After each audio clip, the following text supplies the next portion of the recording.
આ તરફ સુરતમાં 31મી ડિસેમ્બરને લઈને પોલીસ એક્શનમાં આવી છે। નશેડીઓને નાથવા એસઓજી પોલીસે લાલ આંખ કરી છે અને એસઓજીએ ડુમસ ખાતે ડ્રોનથી હાથ ધર્યું છે advance checking. Mobile forensic van સાથે રાખીને તપાસ હાથ ધરાઈ છે।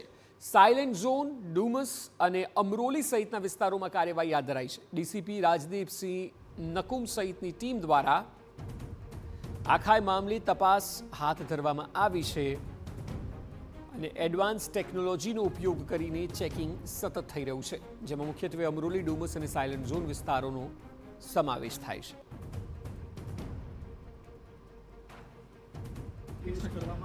સતત અમારી ટીમો રાત્રે 5 ટીમો છે, એક્ટિવ રહેશે।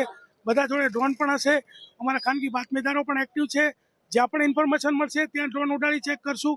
કોઈ પણ જે છે અમારી એન્ટી નાર્કોટિક્સની કીટો પણ છે, એફએસએલની વાનો પણ છે અને અલગ અલગ જગ્યાઓએ જ્યાં અમને માહિતી મળશે ત્યાં ચેક કરવામાં આવશે અને જે કોઈ આવું કંઈક પણ કરશે તો એ લોકોને 31મી નાઇટ જેલમાં રહેવાનું રહેશે।